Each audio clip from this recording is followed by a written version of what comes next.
Ito yung cheese stick na isang kagatan mo lang, pero sulit na. Oh, tatay.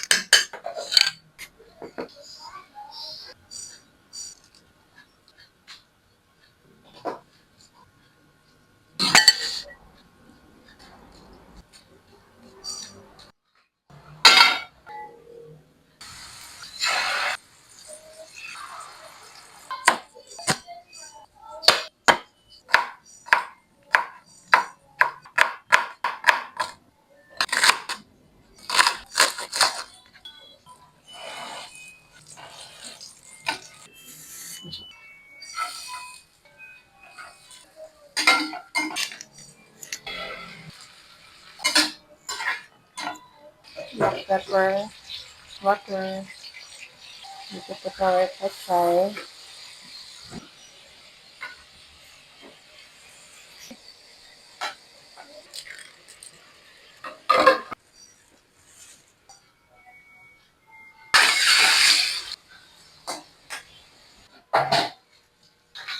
okay na to.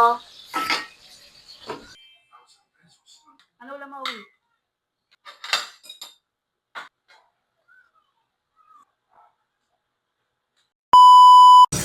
So yan guys, dahil magwi-weekend, gagawa kami ng small na cheese stick. So in-slice ko nga lang ng lumpia ng ganito sa triangle. Isang lumpia, 4 na piraso. Then nag-slice din ako ng cheese na ganito kaliit. Then gagawa rin tayo ng salad. Tawag dito? Tawag dito ni? Casarola. Lalagay tayo ng 6 cups of water. Then maglagay tayo ng mustard gulaman. Ayan, covered din na siya.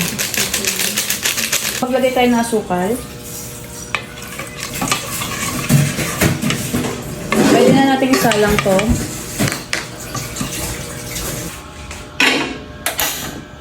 Mix lang natin siya para hindi agad siya magana. Habang hinihintay natin ang ating pinakuluan na buko pandan, itong shredded na buko, lagay natin dito sa spinner. Para matuyo lang siya. Para hindi siya basa-basa.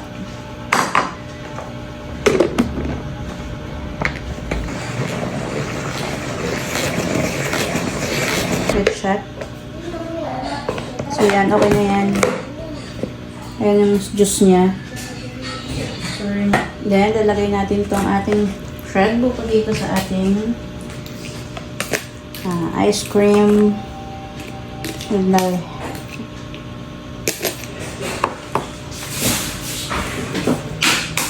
So, okay na ang ating gulaman. Dito natin ilalagay sa ating container.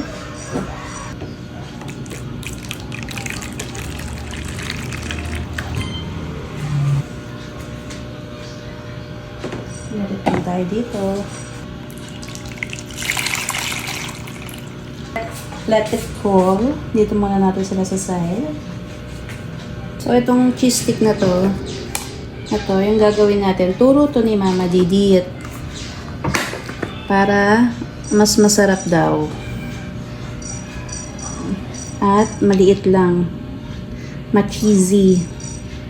Small bites. Ayan. Kung anong size lang ng cheese, hanggang doon lang yung ibabalot natin. Pwede ka rin naman mag-adjust kung gusto mo ng mas mataas or mas malaki or mas mahaba.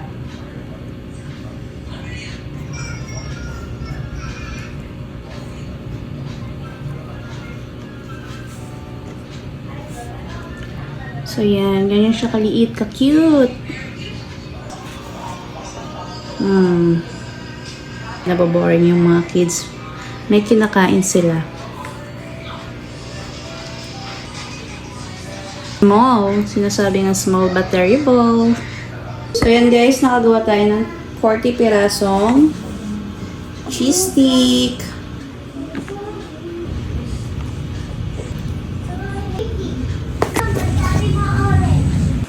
Finally, ayan, okay na ang ating gelatin.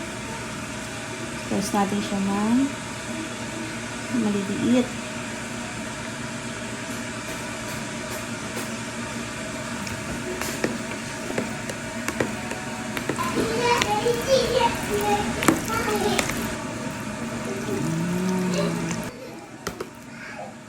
Ating cream.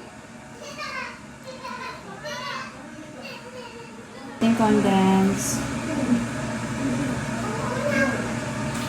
Of course, ang ating cheese. May natira to pritong pang cheese stick. Lalo na rin natin. And mix natin, guys. Siyempre, ang sekreto dito, guys, maglalagay tayo ng creamer. Ito yung magbibigay ng taste. At hindi siya mag-yellow-yellow.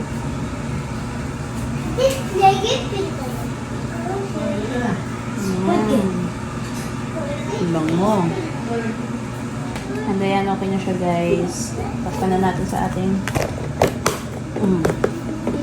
freezer na natin siya.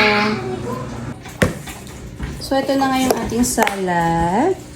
Wow. Wow. Sarap daw. Diba? Hindi siya, hindi ko siya nilagay sa freezer. Nilagay ko lang siya sa my chiller. Sarap. Ito na natin.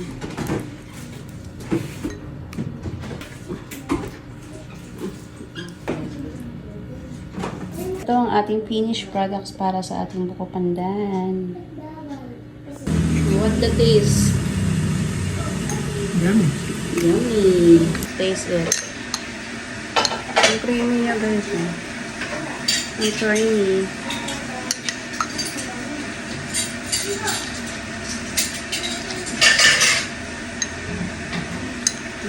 Sarap. Yung cheese ng cheese stick.